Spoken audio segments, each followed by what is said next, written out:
starter trouble, bisa di starter tapi nanti tiba-tiba itu nggak bisa,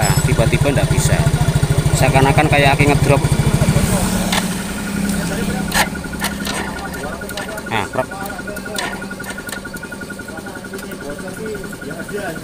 kalau dibiarkan setengah menit lagi nanti nyala. Nah,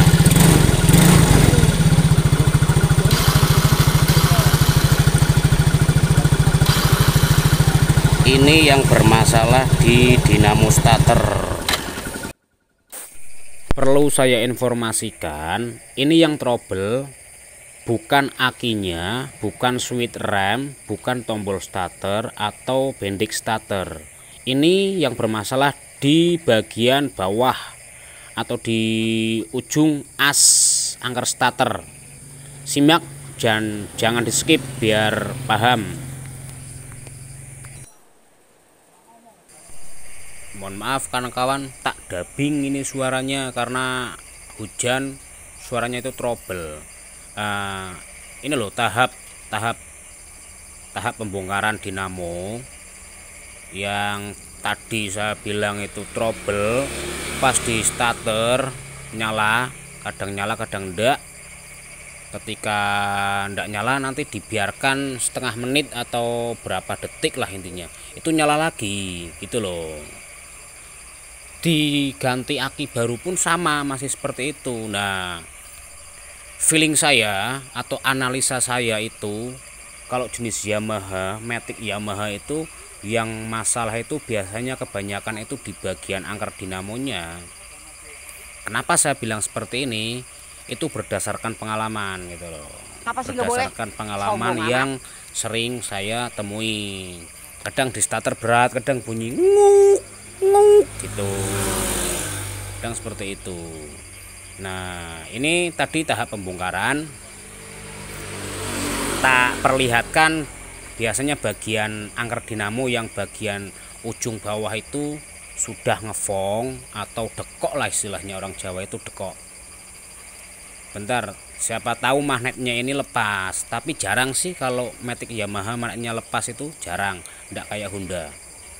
Nah, bisa dilihat itu magnetnya belum terlepas dari tutup dinamo atau tutup angkernya itu loh, masih utuh. Nah, yang sering rusak itu yang lubang kecil ini loh, lubang kecil. Nah, ini tadi sudah saya lihat atau pas pembongkaran. Nah, ini kan ngefong itu ya, dekok bagian tengahnya itu dekok terus kering. Jadi ketika di starter ada kelonggaran sedikit, jadi dia itu apa ya, keras gitu loh, keras. Arengnya itu masih banyak, masih kandel lah, maksudnya arengnya itu masih kandel. Kemudian nah itu cari titik fokus. Nah, itu kan di tengahnya itu kan ngefong, itu di bagian tengah itu ngefong, terus ada baretan kering. Kalau saya sih ngatasinya ndak tak amplas, jangan diamplas. Kalau amplas terlalu longgar nanti malahan agak goyang. Mending dikasih stempet atau grease itu loh. Kalau laker dinamo ini jarang sih rusak karena dia dinamo ini langsung bersentuhan dengan one way. Berbeda lagi dengan motor-motor Supra zaman dahulu atau Grand, dia harus pakai one way, harus dikait dengan rantai itu loh. Nah ini loh, tak kasih stempet atau grease. Itu saja sih sebenarnya pemahaman saya, pengalaman saya. Semoga ini bisa menjadi manfaat buat kawan-kawan yang menonton video saya ketika menjumpai dinamo starter khusus untuk Matic Yamaha. Kalau di starter kadang seakan-akan kayak aki ngedrop, ketika ganti aki masih sama, ganti switch rem masih sama, di jumper switch rem kabelnya masih sama, dikonekkan langsung dari soket relay masih sama. Nah itu, untuk pemasangannya itu loh, ada semacam top atau garis, semacam garis lah antara penutupnya sama kepalanya. Nah itu dipaskan aja. Kalau tidak pas kebalik itu muternya juga kebalik nanti, jadi tidak connect, seakan-akan kayak apa ya istilahnya, loss gitu loh starternya. Sudah itu saja, semoga bermanfaat ya. Jangan lupa kalau mau like ya like, silahkan.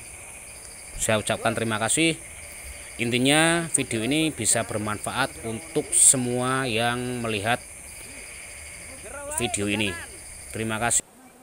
Nah, ini nanti bisa dilihat hasilnya setelah saya rakit.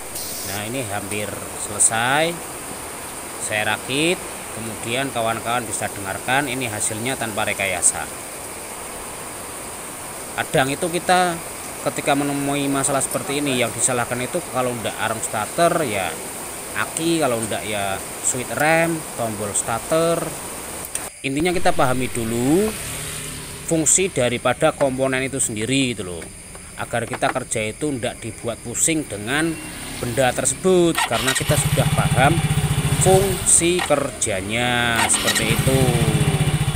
Semoga pengalaman saya ini bisa bermanfaat untuk kawan-kawanku semua dimanapun sampean berada, baik senior maupun junior.